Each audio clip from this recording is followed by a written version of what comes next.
សួស្តីអ្នកគ្នាថ្ងៃនេះយើងធ្វើការណែនាំបងប្អូនអ្នកគ្នាប្រាប់ពីរបៀបនៃការបំបែកសំឡេងណាឧទាហរណ៍បទចម្រៀងមួយគឺបំបែកភ្លេងផ្សេង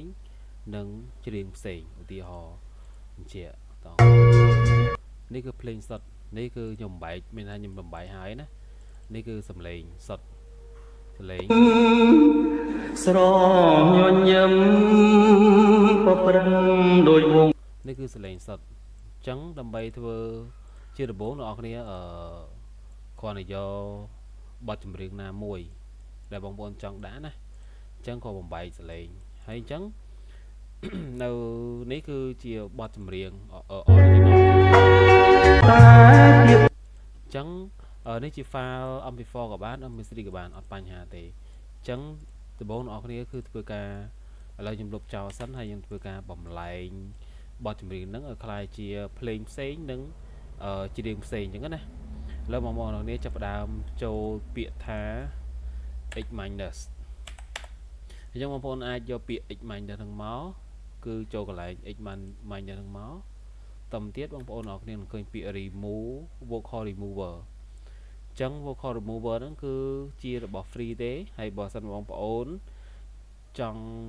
បាននឹងទៅគឺធ្វើការបង់លុយប៉ុន្តែរបស់ free ហ្នឹងគឺយើងអាច convert បានត្រឹម8នាទីចុះក្រោម8នាទីឡើងគឺគេគិតលុយអញ្ចឹងណាអញ្ចឹងបងប្អូនក្រោយនេះក៏ចូលកន្លែង vocal remover បន្តមកចុចពាក្យ select file នេះតែ file ឡើងហើយចុច select ដែល file ដែលផ្ទុកនឹងមកហើយទាំងអស់គ្នាអាចចូលកន្លែងនេះដែលមានភ្លេងមួយហ្នឹងវាចំណាយពេល convert ឲ្យបំបែកសលេងជា2គឺច្រៀងផ្សេងនិងច្រៀងផ្សេងអញ្ចឹងគ្រាន់តែជាចំណេះដឹងតូចមួយសង្ឃឹមបងប្អូនអរគ្នាអាចយកជាបទភ្លេងលោកតាសិសមុទ្រទៅឬក៏លោកតាសិសមុទ្រច្រៀងទៅទេក៏បានហើយយកទៅដាក់ទៅ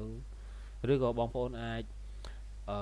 convert ចេញដើម្បីច្រៀងជាចម្រៀងខារ៉ាអូខេខ្លួនឯងក៏បានចាអត់បញ្ហាទេគឺស្រួលហើយនេះក៏ជាថាទេសភាពអីចឹងទៅអាចបំបែកចឹងបាននេះក៏ជាចំណុចដែលស្រួលទេបងប្អូនអរគ្នាអាចធ្វើបានហើយនេះគឺពណ៌នេះមានន័យថាគឺភ្លេងសុទ្ធពណ៌បៃតងគឺភ្លេងសុទ្ធហើយពណ៌រៀងពណ៌នេះគឺច្រៀងបប្រឹងដោយវងភ័ក្រស្រីហើយបើសិនបងប្អូនចង់ download ទាំងពីរគឺចុច download all ប៉ុន្តែបងប្អូនចង់ download តែជាសលេងទេបងប្អូនក៏ចុចសលេង vocal ហ្នឹងមកវាឲ្យ download ដែរគឺបានហើយបើសិនមកចង់បានតែភ្លេងមកទេបងចុចទៅនេះមកគឺបានហើយនេះគឺជាមានឈ្មោះថាគឺបងប្អូនគ្រាន់តែចុចពាក្យថាជា x minus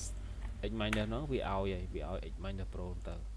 អូខេអញ្ចឹងឥឡូវទាំងអស់គ្នាយើងចូល file របស់យើងគឺនៅក្នុងកន្លែង download នេះវាចូលមកនេះមាន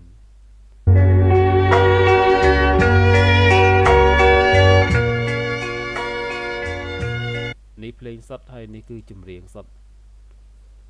ច្រៀងសុទ្ធរស្មីភ្លឺអូខេអញ្ចឹងធ្វើការណែនាំរបស់ខ្ញុំគឺមានតែប៉ុណ្្នឹងទេសង្ឃឹមថាបងប្អូនអរគ្នាអាចយកទៅប្រើដែលមានប្រយោជន៍ចំពោះបងប្អូនដែលធ្វើ content ផ្សេងៗហ្នឹងណាដូចជាទេសភាពអីចឹងទៅឬអាចបំបែកឬក៏អាចធ្វើជាច្រៀងចម្រៀងក្នុង karaoke សម្រាប់ខ្លួនឯងក៏បានដែរអញ្ចឹងអរគុណច្រើន